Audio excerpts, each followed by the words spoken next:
So good morning guys. तो चलिए start करते हैं आज के यानी कि 7 दिसंबर के इंपॉर्टेंट करंट अफेयर्स को। तो इस प्रश्न में आपसे पूछ रहे हैं कि अभी हाल ही में एसीसी यानी कि एशियन क्रिकेट काउंसिल के नए अध्यक्ष कौन बन गए हैं। तो सही उत्तर होगा शम्मी सिल्वा। तो श्रीलंका क्रिकेट बोर्ड के ये अध्यक्ष हैं शम्मी सिल्वा, और अभी इन्हीं को एशियन क्रिकेट काउंसिल का नया अध्यक्ष बनाया गया है। इन्होंने किनका स्थान लिया? जय शाह का स्थान लिया, जो आप जानते हो अभी इंटरनेशनल क्रिकेट काउंसिल के सबसे युवा अध्यक्ष बन गए हैं। तो अब एसीसी के नए अध्यक्ष का नाम याद रखना आप, शम्मी सिल्वा हैं ये, जो कि श्रीलंका क्रिकेट बोर्ड के अध्यक्ष हैं। अच्छा, ये मोहसिन नकवी नाम मैंने आपको कई बार पढ़ाया है, ये वर्तमान में पंजाब क्रिकेट बोर्ड के अध्यक्ष हैं। एक्चुअली में इनको भी इस पद के लिए, इस पोस्ट के लिए नॉमिनेट किया गया था, नामांकित किया गया था, और कई बार कई दिनों से न्यूज में इनका नाम भी चर्चा में चल रहा था कि ये सेलेक्ट होंगे, ये सेलेक्ट होंगे, लेकिन फाइनली अभी सेलेक्ट शम्मी सिल्वा को कर दिया गया है, मोहसिन नकवी नहीं चुने गए। ठीक है, तो शम्मी सिल्वा का ही हमें नाम याद रखना है।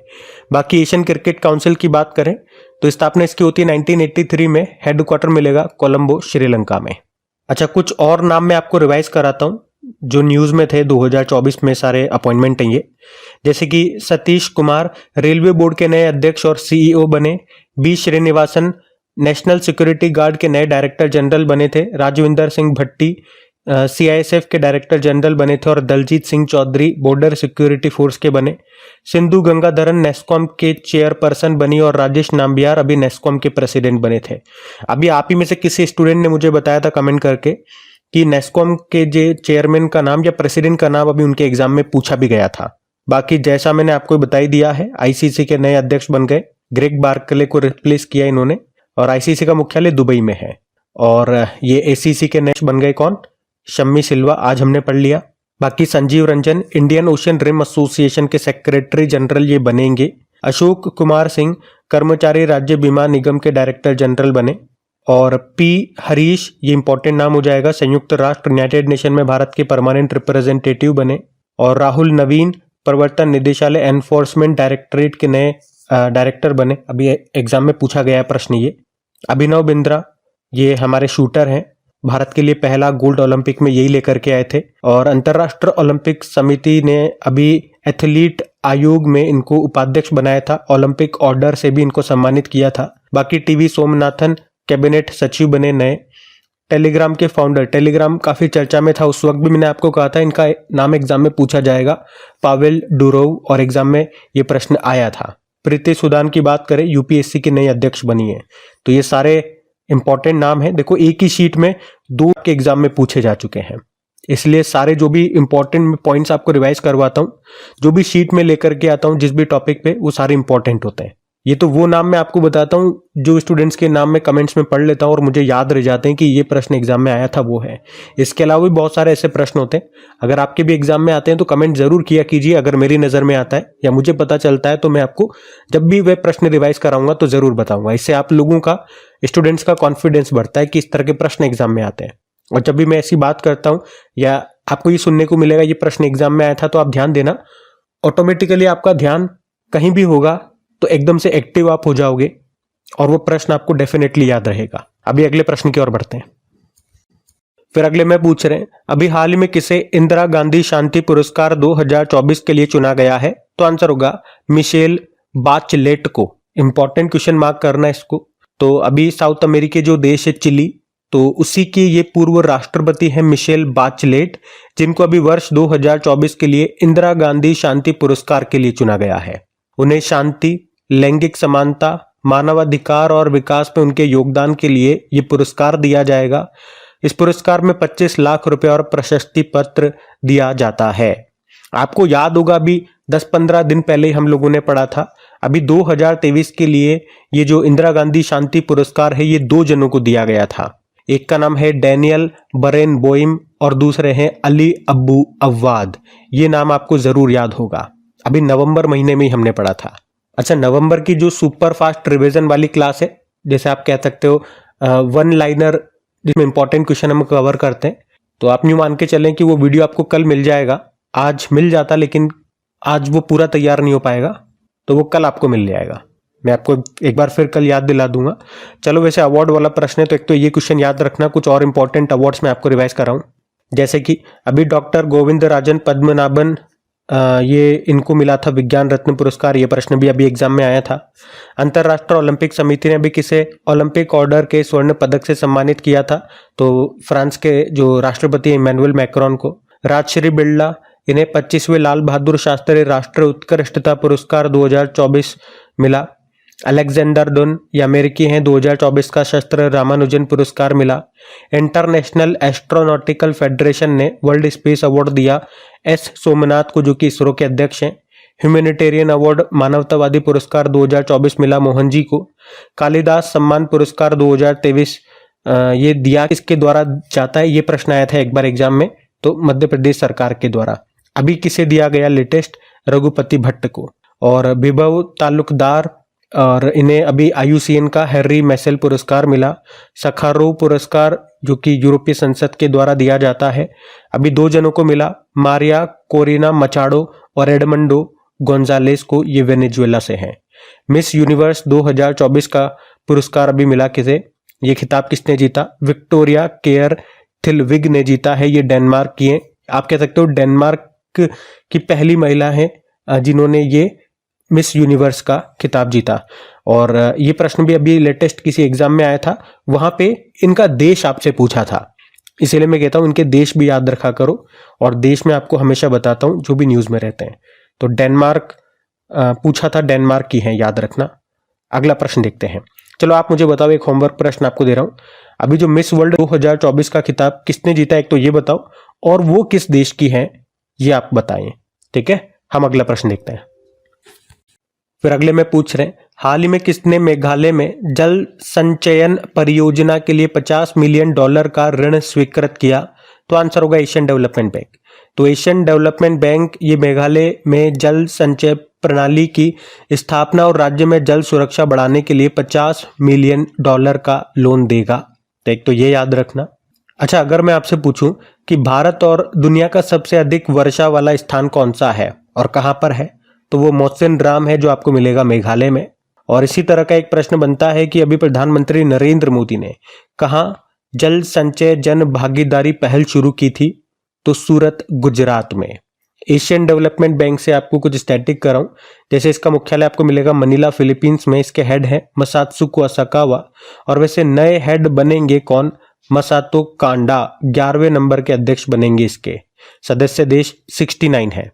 और अभी 2-4 दिन पहले ही हमने पढ़ा था कि भारत को अभी किसने बागवानी स्वास्थ्य को बेहतर बनाने के लिए $98 मिलियन के ऋण को स्वीकृत किया, तो वो भी आंसर हो जाएगा एशियन डेवलपमेंट बैंक। तो ध्यान रखना ये सब। अगला प्रश्न देखते हैं। फिर अगले में पूछ रहे हैं, अभी हाल ही में यूरो ग्रिप टायर्स ने किसे अपना ब्रांड एम्बेसडर बनाया है, तो आंसर हो जाएगा यहाँ पे महेंद्र सिंह धोनी। तो यूरो ग्रिप टायर्स जो कि अपने 2 और 3 व्हीलर और ऑफ हाईवे टायर्स के लिए मशहूर एक प्रमुख भारतीय ब्रांड है, उसने अभी महेंद्र सिंह धोनी को अपना ब्रांड एम्बेसडर बनाया है। और महेंद्र सिंह धोनी से ही पहले मैं आपको याद दिलाऊं तो अभी सिट्रियन इंडिया ये कार कंपनी है, उसके ब्रांड एम्बेसडर बने थे, लेस के बने थे, SBI के बने थे, स्वराज ट्रैक्टर के भी यही बने थे। उसके अलावा पहले मैं आपको लेटेस्ट वाले याद दिलाता हूं, तो सोनू सूद को अभी थाईलैंड में ब्रांड एम्बेसडर बनाया गया। रश्मिका मंदाना साइबर सुरक्षा के लिए नेशनल ब्रांड एम्बेसडर बनाया। मनु भाकर जो कि शूटर है, अभी शिपिंग मंत्रालय ने ब्रांड एम्बेसडर बनाया। आलिया भट्ट लॉरियल पेरिस जो एक ब्यूटी ब्रांड है उसकी बनी थी। शिखर धवन मोटो GP इंडिया के लिए ब्रांड एम्बेसडर बने। PV सिंधु जो कि शटलर है, अभी वेलनेस ब्रांड हूप की ब्रांड एम्बेसडर बनी। उससे पहले ग्रीन डे के बेटर न्यूट्रिशन ब्रांड की ब्रांड एम्बेसडर बनी थी। अभी हेल्थ मिनिस्ट्री ने तंबाकू नियंत्रण के लिए भी इनको ब्रांड एम्बेसडर बनाया था। आदित्य रॉय की बात करें, बिस्लेरी का एक नया ब्रांड आया है लिमोनाटा, उसके लिए इनको ब्रांड एम्बेसडर बनाया था। बाकी प्यूमा इंडिया के बने मोहम्मद शमी। एडटेक स्टार्टअप है हेनरी हार्विन एजुकेशन, उसके चेतन भगत बने। और बिस्लेरी की बनी थी दीपिका पादुकोण, तो उनके जो पति हैं रणवीर सिंह वो बोट के बने थे। फिट इंडिया मूवमेंट के नरेंद्र कुमार यादव बनाए गए। एवर रेडी बैटरी आती है उसके बने थे नीरज चोपड़ा। और BPCL का जो स्पीड पेट्रोल आता है उसके भी बनाए गए थे ये। स्पेस इंडिया की संजना सांगी बनी। यूनिसेफ इंडिया की करीना कपूर खान बनी थी। और मुथुट ग्रुप के शाहरुख खान बने। उसके अलावा यूनाइटेड नेशन रिफ्यूजी एजेंसी के बने थे गुडविल एम्बेसडर थियो जेम्स। और प्यूमा इंडिया ने रियान पराग और नीतीश कुमार रेड्डी को बनाया था जो कि क्रिकेटर है। उसके अलावा 2024 के लिए कोरिया पर्यटन का मानद राजदूत आनंद कुमार को बनाया जो कि सुपर 30 के संस्थापक हैं। अभी श्रीराम फाइनेंस के राहुल द्रविड़ बने थे। तो ये सभी ध्यान में रखना, जो भी अभी इंपॉर्टेंट ब्रांड एम्बेसडर पिछले 1 साल के थे सारे मैंने आपको रिवाइज करवा दिए। अगला प्रश्न देखते हैं। फिर पूछ रहे हैं अभी हाल ही में अन्न चक्र और स्किन पोर्टल को किसने लॉन्च किया? तो उपभोक्ता मामले, खाद्य और सार्वजनिक वितरण मंत्रालय ने, जिसके मंत्री कौन है? प्रहलाद जोशी। इनके पास रिन्यूएबल एनर्जी मिनिस्ट्री भी है। तो अभी भारत सरकार के consumer affairs, food and public distribution ministry ने देश में सार्वजनिक वितरण प्रणाली को आधुनिक बनाने के लिए अभी अन्न चक्र और स्किन पोर्टल को लॉन्च किया है। यहाँ पे स्किन का मतलब हो गया subsidy claim application for NFSA। NFSA मतलब नेशनल फूड सिक्योरिटी एक्ट। और अभी इसको लॉन्च किया उपभोक्ता मामलों के जो मंत्री हैं प्रहलाद जोशी, उन्होंने अभी 5 दिसंबर को इसे नई दिल्ली में लॉन्च किया। ये जो स्किन पोर्टल है ये क्या काम करेगा? तो सार्वजनिक वितरण प्रणाली के तहत सब्सिडी के दावों को तेजी से ये निपटान करेगा। और जो अन्न चक्र है ये एक ऑनलाइन सिस्टम है जो किसानों से गोदामों और फिर राशन की दुकानों तक खाद्यान्न की आवाजाही पर ये नजर रखेगा, उसे ट्रैक करेगा। तो यही प्रश्न पूछा था, अन्न चक्र और स्किन पोर्टल को किसने लॉन्च किया? तो उपभोक्ता मामले, खाद्य और सार्वजनिक वितरण मंत्रालय ने लॉन्च किया। उसका काम मैंने आपको बता दिया। कुछ और पोर्टल्स और प्लेटफॉर्म न्यूज में थे, मैं आपको रिवाइज करवाऊं। जैसे कि प्रॉम्प्ट हो गया, ड्रिप्स हो गया और जल विद्युत DPR नाम से 3 ऑनलाइन प्लेटफॉर्म लॉन्च किए थे हमारे जो ऊर्जा मंत्री और शहरी विकास मंत्री हैं, कौन? मनोहर लाल खट्टर ने। बाकी अमृत ज्ञान कोश और संकाय विकास पोर्टल को डॉक्टर जितेंद्र सिंह ने लॉन्च किया। चाक्षु प्लेटफॉर्म को दूरसंचार विभाग ने। शी बॉक्स पोर्टल को महिला एवं बाल विकास मंत्रालय ने, जिसके मंत्री है अन्नपूर्णा देवी। मीट डिवाइस प्लेटफॉर्म को लॉन्च किया WHO वर्ल्ड हेल्थ ऑर्गेनाइजेशन ने। मीट डिवाइस मतलब होता है मेडिकल डिवाइसेस इंफॉर्मेशन सिस्टम, नाम से समझ में आ रहा है। जो मेडिकल डिवाइसेस होती है उनकी इंफॉर्मेशन आपको यहां से मिल जाएगी। बाकी ई साक्ष्य, न्याय सेतु, न्याय श्रुति और ई समन एप्लीकेशन को गृह मंत्रालय ने लॉन्च किया था। 3 जो अभी नए कानून आए हैं उनके बारे में जानकारी के लिए। और इंडियन आर्मी ने प्रोजेक्ट नमन लॉन्च किया था। नोटरी पोर्टल इसे लॉन्च किया था ministry of law and justice ने, जिसके मंत्री Arjun Ram Meghwal. Citizen sentinel app traffic नियमों के उल्लंघन पर नजर रखने के लिए इसे लॉन्च किया भी केरल ने। और छत्तीसगढ़ और उड़ीसा के बाद इसको लॉन्च करने वाला ये तीसरा राज्य बना था। वैसे सुविधा 2.0 मोबाइल एप्लीकेशन को भी चुनाव आयोग ने लॉन्च किया था। तो ये भी सब ध्यान में रखना। अगला प्रश्न देखते हैं। फिर अगले में पूछ रहे अभी हाल ही में किसे Indian council of historical research का चेयरमैन नियुक्त किया गया? तो आंसर होगा रघुवेंद्र तंवर को। तो अभी प्रोफेसर रघुवेंद्र तंवर को Indian council of historical research का नया चेयरमैन बनाया गया है। उन्हें अरविंद P जमखेडकर के स्थान पर लाया गया है, मतलब उन्होंने इनका स्थान लिया। तो प्रोफेसर रघुवेंद्र तंवर की बात करें तो 3 साल के लिए इनको अपॉइंट किया गया। ये हरियाणा राज्य से हैं। आपको बता दूं उन्हें 2022 में एजुकेशन और लिटरेचर में उनके योगदान के लिए पद्मश्री, भारत का 4था सर्वोच्च नागरिक सम्मान भी मिल चुका है। हम इसकी बात करें Indian council of historical research की, इसकी स्थापना होती है 1972 में। मुख्यालय आपको नई दिल्ली में मिलेगा। इसको स्थापित करने का उद्देश्य क्या था? इतिहास यानी कि हिस्ट्री के क्षेत्र में शोध यानी कि रिसर्च को बढ़ावा देना और ऐतिहासिक जो तथ्य होते हैं, जो हिस्टोरिक फैक्ट्स होते हैं, उनका संरक्षण करना, उनका प्रकाशन करना। तो ये नाम ध्यान में रखना। बाकी एक बार ऑप्शंस देख लो। के संजय मूर्ति अभी कॉम्प्ट्रोलर एंड ऑडिटर जनरल यानी कि नियंत्रक एवं महालेखा परीक्षक ये बने। और अरविंदर सिंह साहनी इंडियन ऑयल के चेयरमैन बने। तो संजीव खन्ना हमारे 51वें 51 नंबर के चीफ जस्टिस ऑफ इंडिया बने थे। तो ये नाम भी इंपॉर्टेंट है, ध्यान में रखिएगा। अगला प्रश्न देखते हैं। फिर अगले में क्या पूछ रहे हैं कि अभी हाल ही में किस देश ने सबसे तेज दौड़ने वाला रोबोट जिसका नाम है स्टार 1 ये बनाया है? तो आंसर होगा चाइना ने। तो चीन की रोबोटिक्स कंपनी है रोबोट इरा और उसी ने अभी 3 दिसंबर को स्टार 1 नाम से एक रोबोट तैयार किया है। और ये दुनिया का सबसे तेज रोबोट है जो कि 12.96 किलोमीटर प्रति घंटे की रफ्तार से दौड़ सकता है। तो चीन ने बनाया है, क्या नाम दिया ये ध्यान में रखना। ये दुनिया का सबसे तेज दौड़ने वाला रोबोट है। अब चीन ने बनाया तो ले चलता हूं आपको चीन, ये रहा चाइना, कैपिटल होती है बीजिंग, और यहीं पे आपको किसका मुख्यालय मिलेगा, शंघाई कोऑपरेशन ऑर्गेनाइजेशन का और एशियन इंफ्रास्ट्रक्चर इन्वेस्टमेंट बैंक का भी। करेंसी होती है रेनमिनबी, प्रेसिडेंट हो गए शी जिनपिंग। बाकी देखो, अभी आपको याद होगा जो 8वां एशियाई पुरुष हॉकी चैंपियंस ट्रॉफी का आयोजन हुआ था, वो यहीं पे हुआ था चाइना के हुलुनबुइर में। आप बताइए इसमें कौन जीता था और किसको हराया था। चलो ये मैं बता देता हूं, इसको भारत ने जीता था, चाइना को हराया था, क्योंकि ये गर्व वाली बात है। आपसे दूसरा प्रश्न पूछता हूं, ये तो पुरुषों का हो गया। इसी तरह से अभी नवंबर में जो 8वां महिलाओं का जो हॉकी चैंपियनशिप हुआ था, जो भारत में हुआ था, आपको याद होगा बिहार के राजगीर में, उसे बताइए उसे किसने जीता और किसको हराया था। बाकी दुनिया का पहला मीथेन संचालित रॉकेट लॉन्च किया चाइना ने, जिसका नाम जूके 2 है। चीन ने कहा कि 2025 में गोबी रेगिस्तान में वो दुनिया का पहला thorium molten salt nuclear power station शुरू करेगा। और दुनिया की पहली high speed carbon fibre train ये भी चाइना ने बनाई है। वैसे दुनिया की जो हाइड्रोजन से चलने वाली ट्रेन है वो शुरू की थी चाइना ने, और इस मामले में ये दुनिया का तो दूसरा देश था, लेकिन एशिया का पहला देश बना था। उसके अलावा भी सुपर साइक्लोन यागी, ये चाइना में भी आया था, वियतनाम में भी आया था। चलो आप यूं बताओ, अभी यागी से प्रभावित देशों की मदद करने के लिए भारत ने एक ऑपरेशन शुरू किया था, उस ऑपरेशन का नाम क्या है। ये इस प्रश्न में मैंने 2 होमवर्क प्रश्न आपसे पूछे हैं, उत्तर दीजिएगा। अगला प्रश्न हम देखते हैं। फिर अगले में पूछ रहे हैं, अभी हाल ही में राष्ट्रीय प्रदूषण नियंत्रण दिवस ये कब मनाया गया, तो आंसर होगा 2 दिसंबर को।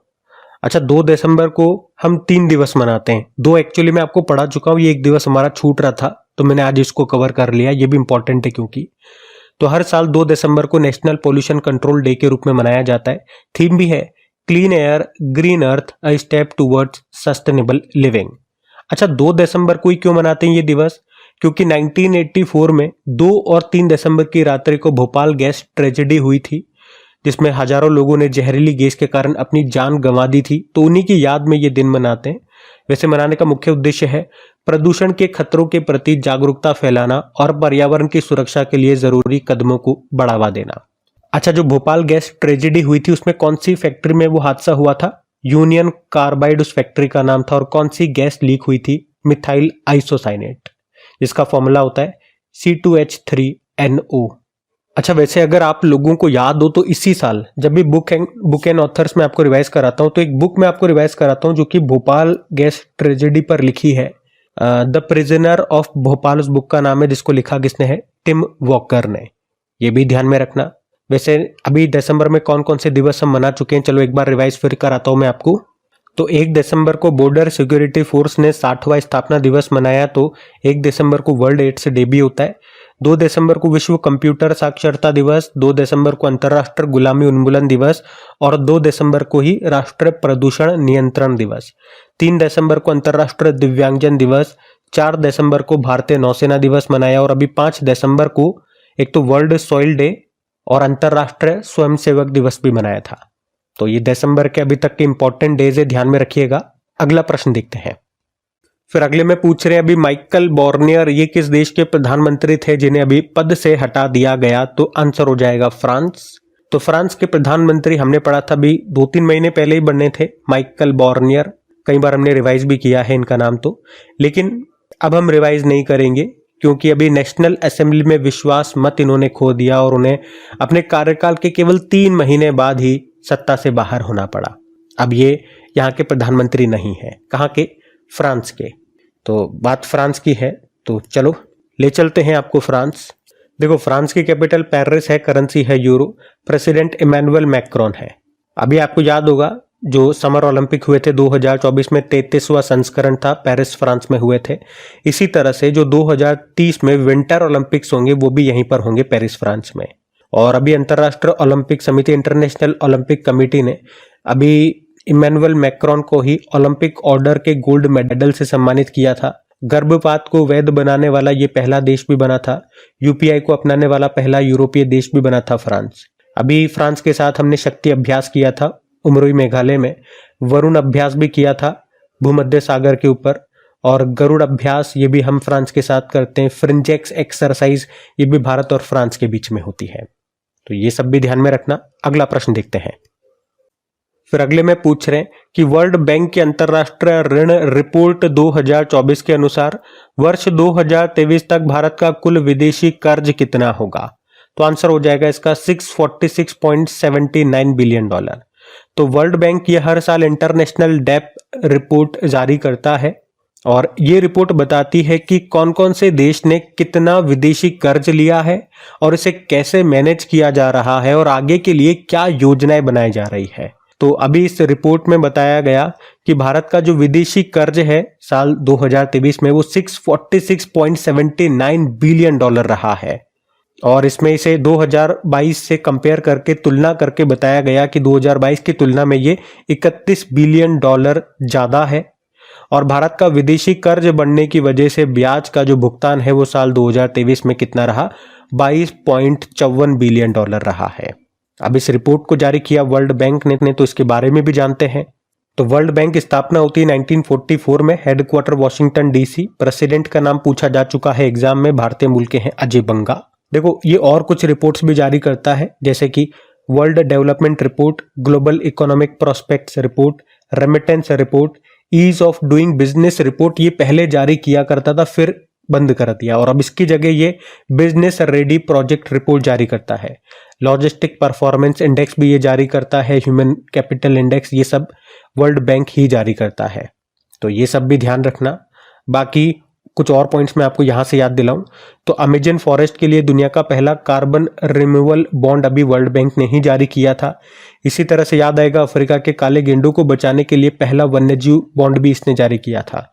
दुनिया का पहला जैव विविधता बॉन्ड ये किसने जारी किया, तो कोलंबिया ने जारी किया था। इसी से मिलता जुलता प्रश्न है तो मैं साथ में आपको करा दिया। बाकी अभी वर्ल्ड बैंक ने ही ग्लोबल जीएनआई रैंकिंग 2024 जारी की थी जिसमें भारत 150वें स्थान पे था और बरमूडा पहले स्थान पे था। जीएनआई मतलब होता है ग्रॉस नेशनल इनकम। तो गाइज ये थी आज की हमारी करंट अफेयर्स की क्लास। उम्मीद करूंगा सेशन आपको पसंद आया होगा। फिर भी कमेंट करके जरूर बताइएगा सेशन आपको कैसा लगा और शायद वीडियो के बीच में मैंने आपको कहीं पर भी डिस्टर्ब नहीं किया, कुछ ऐसा बताया नहीं ना। तो अभी बता देता हूं कि ये जो भी क्वेश्चन हम पढ़ रहे हैं, जो भी एक्स्ट्रा रिवीजन में आपको करा रहा हूं, ये सभी आपको पीडीएफ में मिलता है। और पीडीएफ कहाँ पे मिलती है, डिटेल्ड पीडीएफ बिल्कुल फ्री होती है। आप उसे डाउनलोड कर सकते हैं फ्री में अपनी क्रैक एग्जाम एप्लीकेशन से। वैसे टेलीग्राम पे भी पीडीएफ आपको मिलती है और पीडीएफ के अलावा यहाँ पे प्रैक्टिस के लिए मैं आपको क्विज भी देता हूँ और क्विज आपको कहाँ मिलेगी, क्रैक एग्जाम एप्लीकेशन पे ही। और सबसे अच्छी बात यह है कि पूरे यूट्यूब में सबसे पहले और सबसे तेज पीडीएफ और क्विज आपको मिल जाएगा क्रैक एग्जाम पे ही। वीडियो अपलोड होने के मात्र 5 मिनट के अंदर अंदर दोनों चीजें आपको मिल जाती है। तो क्रैक एग्जाम एप्लीकेशन को इंस्टॉल कर लीजिएगा। नीचे लिंक डिस्क्रिप्शन में मैंने दिया है या फिर डायरेक्ट प्ले स्टोर में जाकर के भी आप डाउनलोड कर सकते हैं। बाकी सेशन अच्छा लगे, मेहनत अच्छी लगे तो प्लीज वीडियोस को अपने दोस्तों के साथ में स्टडी ग्रुप में एक बार शेयर जरूर करना। सपोर्ट करोगे तो मुझे भी अच्छा लगेगा, जिस तरह से पढ़ के आपको अच्छा लगता है।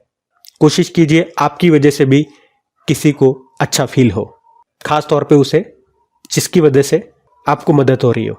और लाइक नहीं करा तो वीडियो को लाइक कर देना। चलो अभी कल के करंट अफेयर्स का मैं आपको क्विक रिवीजन करा दूं, फिर हम सेशन एंड करते हैं। तो पहला प्रश्न पूछा था अभी टर्नर पुरस्कार से किसे सम्मानित किया गया, जसलीन कौर को। फिर पूछा आरबीआई ने यूपीआई लाइट वॉलेट की सीमा को बढ़ा के कितना कर दिया, 5,000 रुपए।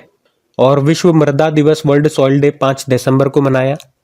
और नामीबिया देश की पहली महिला राष्ट्रपति बनी है नेटुम्बो नंदी नदेतवा।